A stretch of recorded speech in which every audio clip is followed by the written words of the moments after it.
माझी आई single mother आहे. मी लहानपणापासून फक्त तिलाच पाहिलं आणि ओळखलं आहे. आज माझ्या वयाच्या 19व्या वर्षी ती एक सक्रिय, सुंदर, कणखर, आधुनिक, तत्वनिष्ठ, धाडसी स्त्री म्हणून माझ्या मनात घर करून आहे. माझ्यासाठी आईची वाक्य ही ब्रह्मवाक्य होती. तिनं मला कधीच कशाचीच कमतरता भासू दिली नाही. खरं तर कोणतीही कमतरताच नव्हती. फ्लॅट आधुनिक सुसुविधांनी सुसज्ज होता आणि 2 बेडरूम्स होत्या. आईला चांगला पगार होता. ती सरकारी शाळेत शिक्षिका होती. माझ्या पालनापोषणासाठी आम्हाला माझ्या वडिलांकडून पैसेही मिळत होते. मी 4 वर्षाचा असताना त्यांनी माझ्या आईला सोडलं. त्यांच्याबद्दल माझ्या मनात एक अतिशय अस्पष्ट आकृती होती. एक सडपातळ आणि उंच माणूस. सुदेश, सगळा नाश्ता आणि जेवण तयार झालं आहे. नाश्ता करून कोचिंगला जा. तिथून परत आल्यावर रात्रीचं जेवण करून विश्रांती घे आणि घरीच थांब. मला यायला उशीर होईल. तू कधी येणार आहेस? मी 8 वाजेपर्यंत येईन. कुठंही बाहेर जाऊ नकोस. ती जवळ आली. हे बघ सुदेश, तुला ग्रॅज्युएशन पूर्ण करून नोकरीसाठी प्रयत्न करावे लागतील. अरे, आतापासूनच नोकरी कुठे ठेवली आहे? मी हसलो. यावर आई म्हणाली, तुला कठोर परिश्रम करावे लागतील. स्वावलंबी व्हावं लागेल. तुझ्यासाठी जास्त वेळ थांबायला माझ्याकडे वेळ नाही. तू माझी वाट बघ आई. मी आता फक्त 19 वर्षाचा आहे. माझ्याकडे वाद घालण्यासाठी वेळ नाही. 2 महिन्यानंतर तू 20 वर्षांचा होशील. तुझी नोकरी आणि लग्न या 2च गोष्टींचा विचार मी करते. मी गेल्या 15 वर्षापासून पूर्णपणे एकटी आहे. एका 4 वर्षाच्या बाळाला घेऊन मी कसं जगले आहे ते मला माहीत आहे. फक्त मला माहीत आहे की मी या जगात संघर्ष किती केला आहे ते. घटस्फोटानंतर तुझ्यासाठी तुझ्या वडिलांकडून काही अपेक्षा करणं व्यर्थ आहे. आईचा आवाज गुदमरला आणि मी सावध झालो. मला तुझी परिस्थिती चांगली माहिती आहे आई. तू सांगशील तसंच मी करेन. मी तुझा आधार असेल. तू स्वतःला मदत कर बेटा, मला नाही. ती हळूच कुरकुरली आणि बॅग उचलून बाहेर निघून गेली. माझी आई अजूनही तरुण आणि मॉडर्न होती. छान पाश्चात्य कपडे, मेकअप आणि नवीनतम केशरचनांमध्ये ती खूप सुंदर दिसत होती. जर तिनं एखाद्याला जीवनसाथी म्हणून निवडलं असेल तर मी तिच्या मार्गात कधीही अडथळा बनणार नाही. स्त्रीचं स्वतःचं वैयक्तिक आयुष्य असतं जे ती सर्वांसोबत शेअर करत नाही. आणि मला वाटलं की मी आता मोठा झालो आहे. मी उठलो आणि माझ्या कामात व्यस्त झालो. आई रात्री उशिरा घरी परतली. खालून तिच्या हसण्याचा आवाज आला. मी डोकावून पाहिलं तर ती दिग्विजय काकांसोबत उभी होती. खूप दिवसांनी मी तिला आनंदी आणि निश्चिंत पाहिलं. दिग्विजय काकांनी त्यांच्या गाडीतून तिला सोडलं. ते आईचे चांगले मित्र होते. दोघेही सोबत राहिले असते तर मला काही हरकत नव्हती. आईने एका माणसांसाठी आयुष्यभर एकटीनं का राहावं, ज्यानं तिला त्रास दिला? मी विचार केला आणि खांदे उडवले. आई आत आली होती. सुदेश, तुझा दिवस कसा होता? तिने मला मिठी मारली. चांगला होता आई. तू मला सांग, तुझा दिवस कसा होता? बरं झालं. अरे काय करतोयस? मी तुमचा प्रॉब्लेम सोप्पा करतोय. बघ, मी डाळ भात बनवला आहे. सोबत लिंबू, कांदा आणि रायता सुद्धा आहे. अरे वा, माझा मुलगा एवढा हुशार झाला आहे. पण मी बाहेरूनच जेवण करून आले आहे. अरे, पण तू मला सांगितलं नाहीस. मी निराश झालो. माफ कर बेटा, पण हरकत नाही. मी हे उद्या खाईन. मी माझ्या आनंदी आईकडे गुणगुण करत एकटाच डाळ आणि भात खात राहिलो. दिग्विजय काकांसोबत आउटिंगवरून परतल्यावर मम्मी खूप खुश असायची. मम्मीने माझ्यासाठी एकटीने का राहावं? त्यांनाही आनंदी राहण्याचा, सुशोभित करण्याचा आणि जीवनातील इतर आनंदात सहभागी होण्याचा पूर्ण अधिकार आहे. अविवाहित स्त्रीला मुलं आणि कुटुंबामुळे तिच्या वैयक्तिक सुखाशी तडजोड का करावी लागते? ती सदैव त्याग करणारी स्त्री राहण्याची अपेक्षा का केली जाते? मी अनेकदा आईबद्दल विचार करतो आणि तिला चांगलं आयुष्य कसं द्यावं हाच विचार माझ्या मनात असतो. जरी तिला कोणत्याही प्रकारे पीडित किंवा शोषण झाले नाही तरीही. आम्ही आर्थिकदृष्ट्या संपन्न होतो. स्वतःच्या इच्छेचे मालक होतो. आईने स्वतःला अनेक प्रकारच्या क्रिएटिव्ह क्लब आणि सामाजिक संस्थांशी जोडलं होतं. मग ती मस्त होती. दिग्विजय काकांसोबत ती बिनधास्त हिंडत होती. पण तरीही ती एकटीच होती. एके दिवशी तिचा चांगला मूड पाहून मी म्हणालो, मम्मी, सर्व जबाबदाऱ्या तू एकटीच पार का पाडतेस? तू एकातून 2 होणं शक्य नाही का? तू काय बोलत आहेस? तिला धक्काच बसला. यामध्ये लाज काय आहे? घटस्फोटानंतर पुरुष पुन्हा लग्न करायला मोकळा असेल तर स्त्री का नाही? आई काही वेळ डोळ्यांनी मला तपासत राहिली आणि मग म्हणाली, तू दिग्विजयबद्दल बोलत नाहीस ना? मी कोणाबद्दल बोलत नव्हतो. मी तुझ्या एकाकीपणाबद्दल बोलत होतो. तू मोठा झाला आहेस. तू तुझ्या पद्धतीनं विचार करतोस. पण बेटा, या जगात प्रत्येकाला परिपूर्णता मिळत नाही. मी तशीच आहे. पण जर तुम्ही दोघे एकमेकांना पसंत करत असाल तर तुम्ही लग्न का करू शकत नाही? सुदेश, तू लवकरात लवकर तुझ्या पायावर उभं राहण्याचा विचार कर. माझी काळजी करणं सोडून दे. पण का, मला सांग आई. आई काही क्षण माझ्याकडे विचित्र नजरेने पाहत राहिली आणि म्हणाली, जर मी पुन्हा लग्न केलं तर मला या घरातून हकलून दिलं जाईल आणि मासिक 40,000 रुपये भरायची रक्कमही मिळणार नाही. आईला माझ्या चेहऱ्यावरचे चढ उतार आव्हानात्मक रीतीने जाणवत राहिले. पण जेव्हा मी गप्प राहिलो तेव्हा ती तिच्या कामात व्यस्त झाली. त्या दिवसानंतर आई माझ्यासमोर उघडली आणि दिग्विजय काकांबद्दल मनमोकळेपणानं बोलू लागली. कधी मी पण त्यांच्यासोबत दुसऱ्या शहरात जायचो. आमच्या घरात त्यांचा हस्तक्षेप वाढू लागला. पण मला वाईट वाटलं नाही. माझ्यासाठी आईचा आनंद आणि समाधान ही सर्वात महत्त्वाची गोष्ट होती. मग मला जास्त वेळ लागला नाही. रात्रंदिवस मेहनत करून आपले ध्येय गाठण्यासाठी परिश्रम घेतले. मी मित्र आणि मनोरंजन टाळले. मौजमजेपासून काही अंतर ठेवले आणि शेवटी मी यशस्वी झालो. मी अवघ्या 4 वर्षात पदवीधर झालो आणि बँका परीक्षेसाठी सुरुवात केली. अनेक बँकिंग परीक्षा दिल्यानंतर आणि राष्ट्रीयकृत बँकेत प्रोबेशनरी ऑफिसर म्हणून माझी निवड झाली. माझी पहिली पोस्टिंग अलाहाबादमध्ये झाली. आई खूप दुःखी होती. पॅकिंग करताना ती मला वेगवेगळ्या सूचना देत होती. मी अर्ध्या गोष्टी ऐकत होतो आणि बाकीच्या अर्ध्या नाही. तो काळ रोमांचित होता, उत्साहाने भरलेला होता. स्वतःच्या पायावर उभं राहण्याचा आनंद काही औरच होता. रात्रीची ट्रेन होती. आईलाही सोबत यायचं होतं, पण तिच्यावरही घर आणि शाळेच्या जबाबदाऱ्या होत्या. त्यामुळे तिनं नकार दिला. सुरुवातीला आठवडाभर हॉटेलमध्ये राहायचं, नंतर बँक कर्मचाऱ्यांच्या मदतीने भाड्याने घर घ्यायचं किंवा पेइंग गेस्ट बनायचं असा माझा प्लॅन होता. काही जीवनावश्यक वस्तू खरेदी करून घरात शिरलो तेव्हा आईचा आवाज माझ्या कानावर पडला. ती काकांना सांगत होती, ज्या गोष्टीची मला सर्वात जास्त भीती वाटत होती ती घडणार आहे. तो त्याच गावात जाणार आहे जिथं त्याचे वडील राहतात. अरे, ते कुठे राहतात याची त्याला काहीच कल्पना नाही. परिसर किंवा कॉलनीबद्दल माहिती नाही. तू विनाकारण घाबरत आहेस. पण तरीही कधी कुठे भेट झाली तर? मग ते एकमेकांना कसे ओळखणार? सुदेशला त्यांच्या वडिलांमध्ये काही इंटरेस्ट नाही. नाहीतर त्याने तुला त्यांच्याबद्दल नक्कीच विचारलं असतं. कोणास ठाऊ दिग्विजय, रक्त रक्ताकडेच जातं. मी फारसं ऐकलं नाही आणि बाहेरून आत आलो. मला बघून ते आणखीन वेगळे काहीतरी बोलू लागले. पहिल्या विषयाला पूर्णविराम मिळाला होता, पण मनात घबराहट होती. पप्पा अलाहाबादला राहतात. माझ्या मनात काही वर्षापूर्वींचं एक विसरलेलं चित्र चमकलं. मला अस्वस्थ वाटू लागलं. रात्री जेव्हा आई माझ्यासाठी जेवण बनवत होती तेव्हा मी गुप्तपणे तिचं कपाट चावीनं उघडलं आणि तिची कागदपत्रे ठेवलेल्या लॉकरमधील ठिकाणे शोधली. थोड्या अडचणीनंतर वडिलांचा फोटो, फोन नंबर आणि पत्ता सापडला. मी लगेच ते खिशात ठेवलं. अचानक माझी नजर एका कागदावर अडकली आणि मी थक्क झालो. आई आणि दिग्विजय काकांच्या कोर्ट मॅरेजची ती कॉपी होती. मी गोंधळून तिथेच उभा होतो. तेवढ्यात आई आली. माझ्या हातातून चावी घेत म्हणाली, तू कपाट का उघडलंस? माझा नवीन पिवळा शर्ट सापडत नाहीये. मी पटकन निमित्त काढलं. मी ते तुझ्या बॅगेत ठेवलं आहे. ठीक आहे, मला बघू दे. मी वळून पाहिलं आणि माझी आई कागदपत्रांची वर्गवारी करून कपाट बंद करताना मला दिसली. आई स्टेशनवर रडायला लागली. मी पहिल्यांदाच तिच्यापासून कुठेतरी लांब जात होतो. मी त्यांना समजावलं. ट्रेन सुरू झाली. दिग्विजय काकांनी रडणाऱ्या आईला हाताने आधार दिला आणि तिच्यासोबत स्टेशन बाहेर निघाले. ट्रेनने वेग पकडला.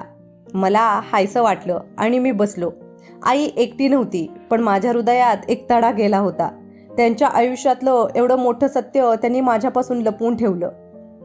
अलाहाबाद आताचं प्रयागराज, गंगेच्या काठावर वसलेलं, ब्रिटिश ऐतिहासिक इमारती असलेलं एक लहान पारंपरिक शहर आहे.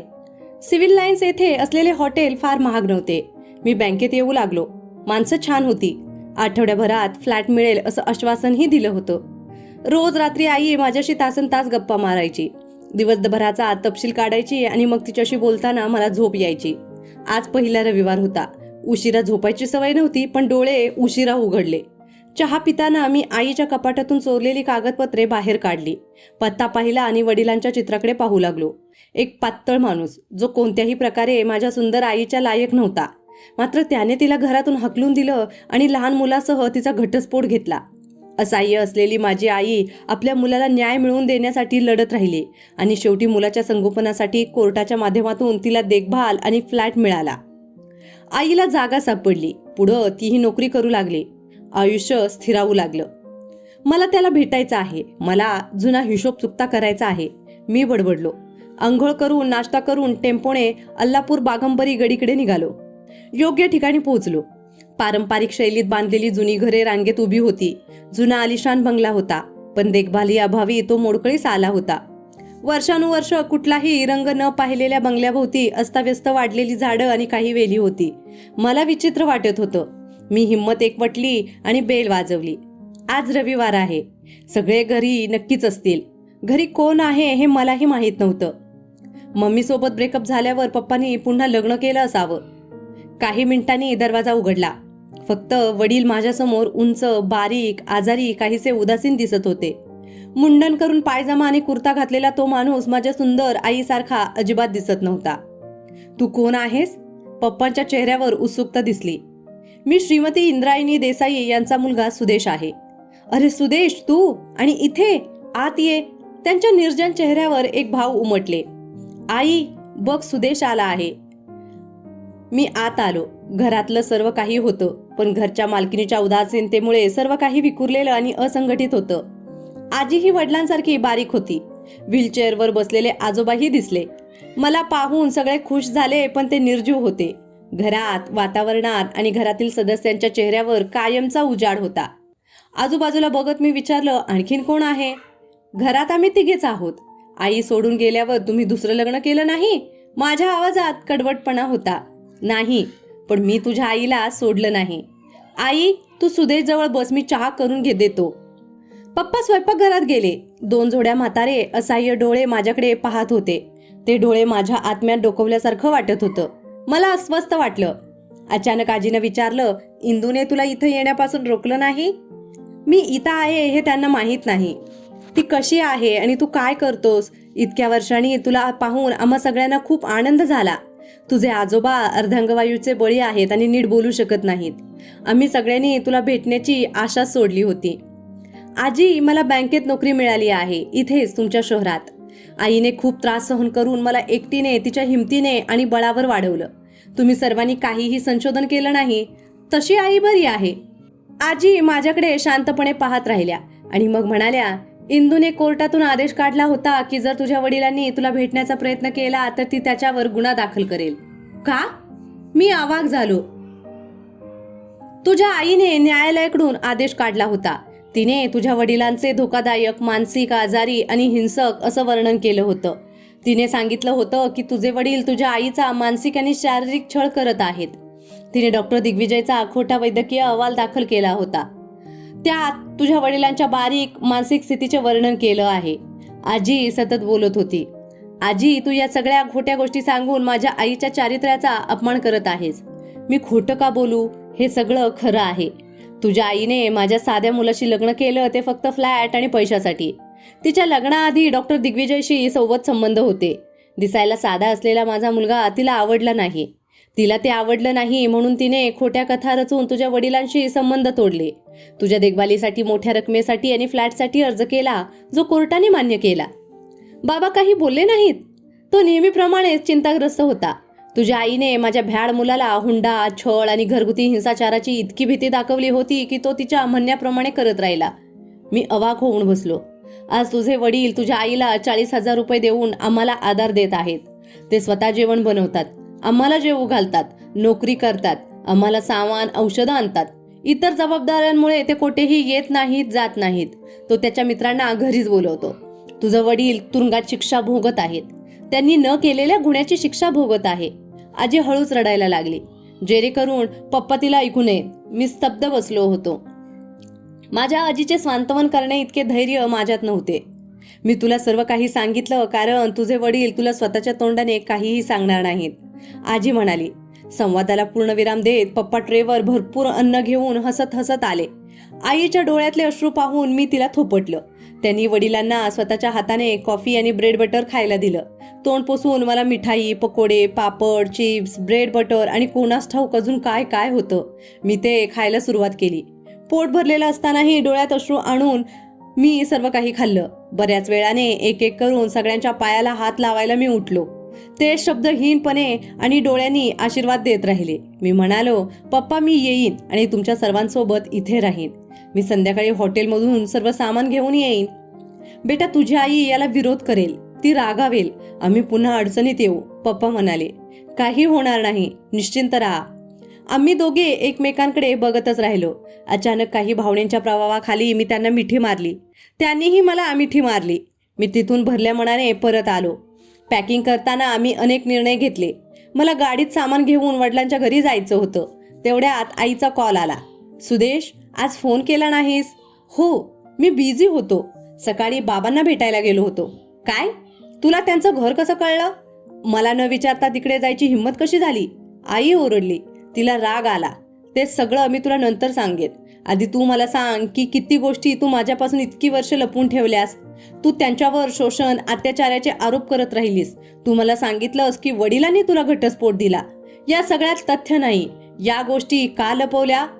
सुदेश, तुला ही सगळी कथा कोणी सांगितली? हे सगळं खोटं आहे. मग खरं काय आहे ते सांग मम्मी. लग्नाआधी तू आणि दिग्विजय काका जवळचे मित्र नव्हते का? वडिलांची लग्न केल्यानंतर तुला वाटले की एवढ्या साध्या आणि सामान्य माणसासोबत राहणं तुला शक्य नाही, म्हणून तू नातेसंबंध तोडलेस. त्यांच्यावर खोटे आरोप केले. फ्लॅट आणि मेंटेनन्सच्या रकमेसाठी कोर्टात अर्ज केला. सर्व काही तुझ्या योजनेप्रमाणे घडले. फक्त एकच चूक झाली की संपूर्ण सत्य माझ्यासमोर आले. तुला खोट्या आणि बनावट गोष्टी सांगण्यात आल्या आहेत. मी सत्य आणि खोटं यात फरक करू शकतो. वडिलांनी तुझ्या विरुद्ध एक शब्दही बोलला नाही, पण तरीही मला सर्व काही माहीत आहे. तू गुपचूप काकांशी कोर्ट मॅरेज केलं आहेस. कारण जर तू हे नातं सार्वजनिक केलं असतं तर तुला करार तोडावा लागला असता. रक्कम मिळाली नसती. इतक्या आत शांतता पसरली. आई एकदम गप्प झाली. बरं सोड आई, तू काकांसोबत आनंदाने राहतेस. तू माझ्यासाठी खूप काही केलं आहेस. माझं तुझ्यावर खूप प्रेम आहे. मुलाचं कर्तव्य मी पूर्ण करेनच. पण सध्या मी बाबांकडे जाणार आहे. त्यांना माझे म्हातारे आजारी आजोबा यांना माझी गरज आहे. सुदेश, तू मला असं एकटं सोडू शकत नाहीस. तू एकटी कुठे आहेस? काका तुझ्या सोबत आहेत. मी पण येत राहीन. शेवटी तू माझी आई आहेस. सुदेश, लक्षात ठेव, मी कोर्टातून तुझी कस्टडी घेतली होती. त्यात तुझ्या वडिलांपासून तुझ्यासाठी एक ठराविक अंतर ठरवून दिलं होतं. तुला मिळवण्यासाठी मी पुन्हा कोर्टाचा दरवाजा ठोठावेन. तुझा बाप अडचणीत येईल. मम्मी, तू मला धमकावत आहेस. लक्षात ठेव, मी 25 वर्षाचा मुलगा आहे. मी माझ्या इच्छेनुसार कुठेही राहू शकतो. मी कोर्टात तुझी फसवणूक उघड करू शकतो. त्या बाजूने पुन्हा शांतता पसरली. काही वेळाने आईच्या रडण्याचा आवाज आला. ती म्हणाली, बेटा, माझ्याकडून चूक झाली. मला माफ कर. परत ये. मी येईन आई, पण बाबांप्रती माझीही काही जबाबदारी आहे. पप्पा आता तुला मेंटेनन्सचे पैसे पाठवू शकणार नाहीत. त्यांना खूप आर्थिक फटका बसला आहे. मी त्यांचे ओझं कमी करणार आहे. तुला नवीन आयुष्यासाठी शुभेच्छा आणि दिग्विजय काका यांनाही. असं बोलून मी फोन कट केला. टॅक्सी आली होती. सर्व सामान चढवल्यानंतर मी पप्पांना फोनवर कळवलं, पप्पा, मी येतोय. आपण एकत्र जेवण करू.